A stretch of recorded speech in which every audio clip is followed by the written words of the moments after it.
Alrighty, folks, going more into detail on security. Just did the first video, had the little disclaimer on there that I will be using scenarios and things that have happened in real life.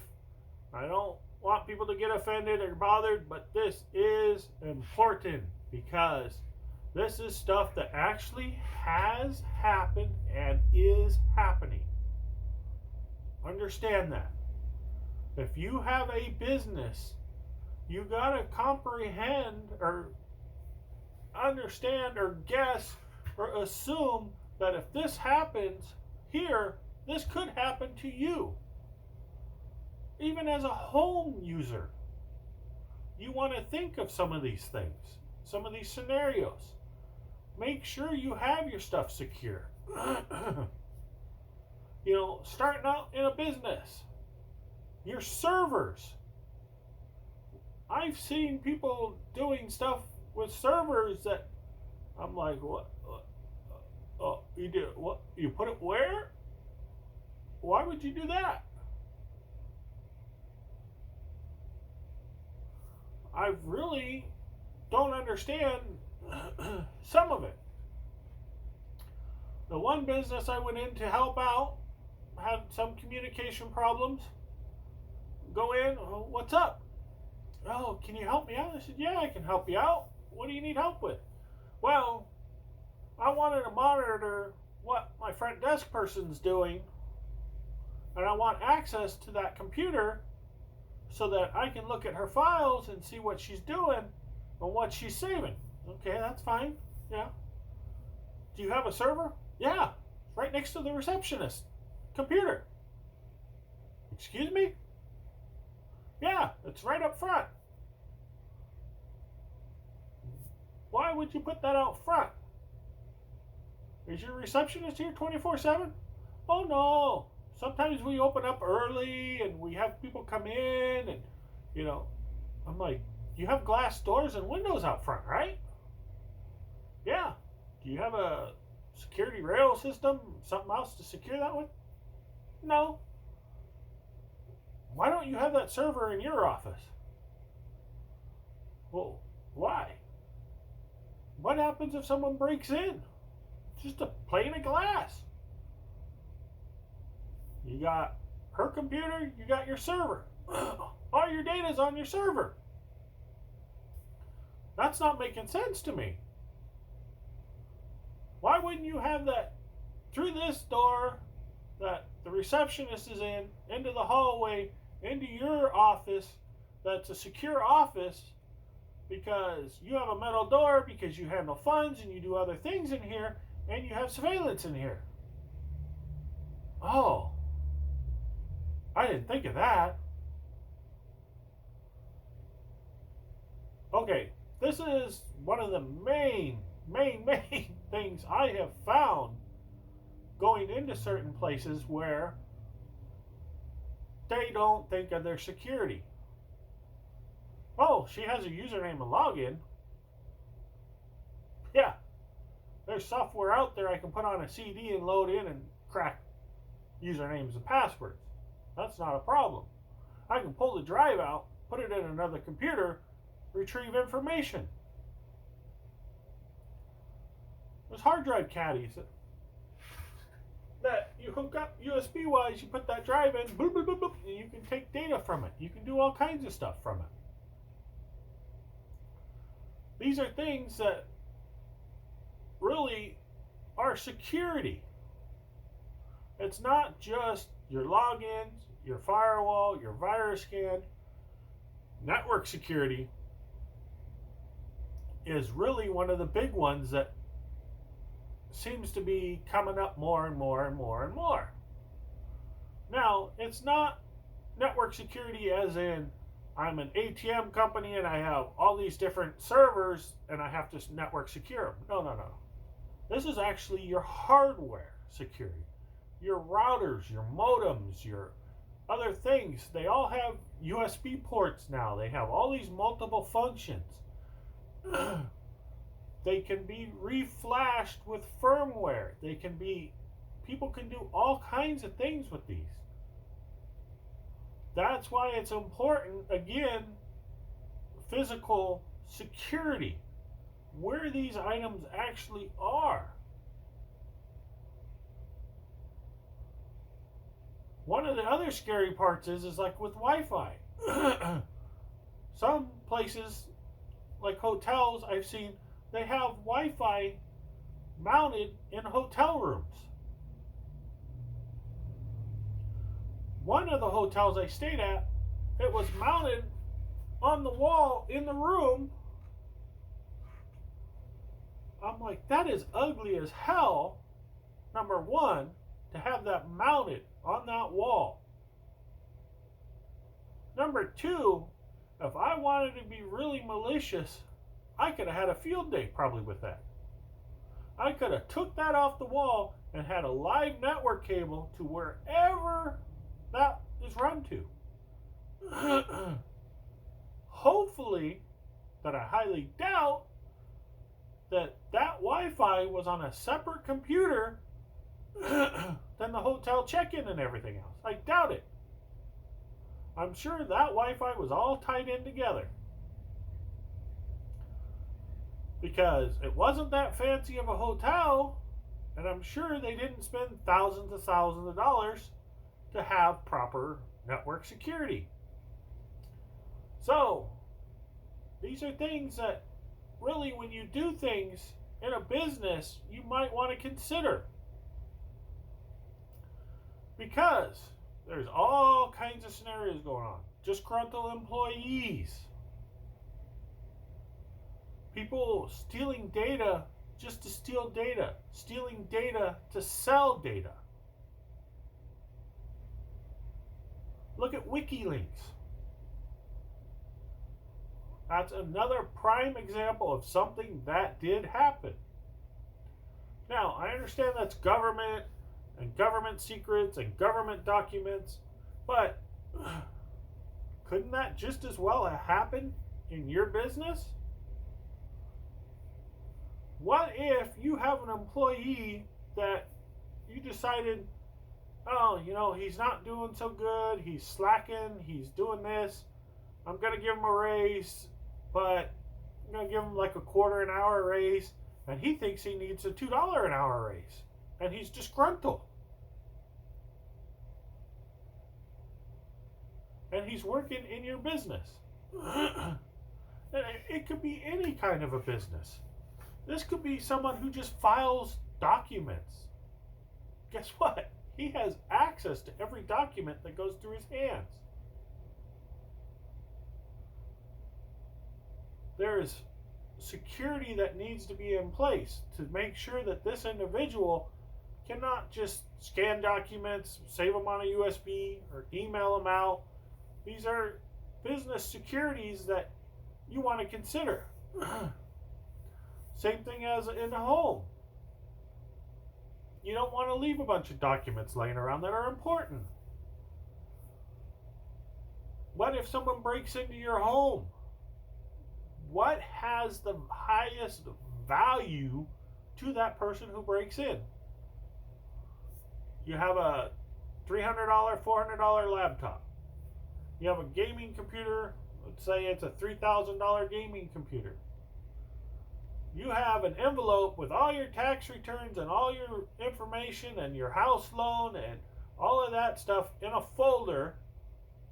What's the higher value to someone? It may be that folder. That's information that person can sell. Nowadays, what's even scarier is everybody has cell phones with cameras. This is really the scariest part that I come up with in some of these home scenarios. Is they break in, oh yeah, they find, $500 in cash, they take your jewelry. They find your documents. Take pictures. Put that shit back, you don't even realize what just happened.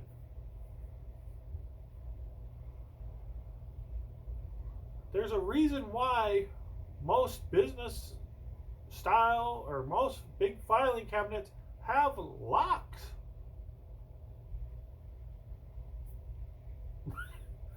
That's one of the main scenarios.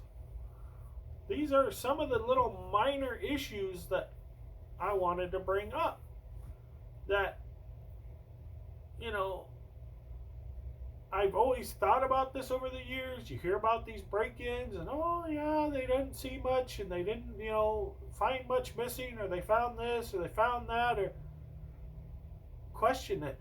What is actually going on? It's just simple observation I've seen over the years that, want to make people available or aware of what could possibly go on. Nowadays, you don't have a password in your computer, someone puts a USB stick in, they're huge nowadays. They can copy all your data, copy it all over. I've shown you my little drive. Grab it if I have it. Might be over there. USB stick. This one I still have in the package is 32 gigs. That's a lot of data. I can copy off of something and just disappear.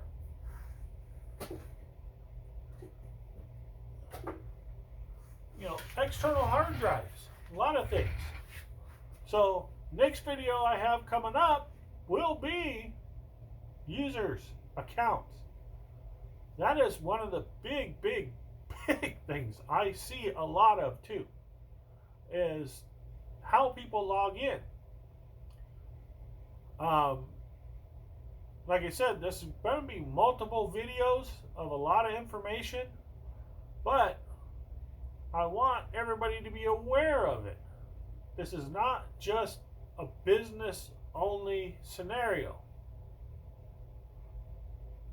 There is a lot of other areas and other realms that come into this, especially home, especially now. This working from home, I know this has been something a lot of people have done, but it's starting to take off a little bit more. Security wise, for that is pretty much should be good. You'll hear these commercials talking about VPNs. A VPN is a connection from your computer to another computer. That's basically a tunnel. It's secure, it's encrypted, it's talking from point A to point B. There's other things between point A and point B. But where the VPN works out is there's encryption from here to here. Yes, there's other access points, there's other things in between here that should not be able to interpretate what you're sending through. It's depending on the encryption though. And this is a whole security that you can get into and learning about the different layers of security and all of this stuff. If you're interested, you can go online, you can look up the layers, all the different details. Every time there's a new, I wouldn't say invention, but a new encryption, a new security, it's on different layers, it's in different points, so it's a really complex thing. I don't want to mislead anybody.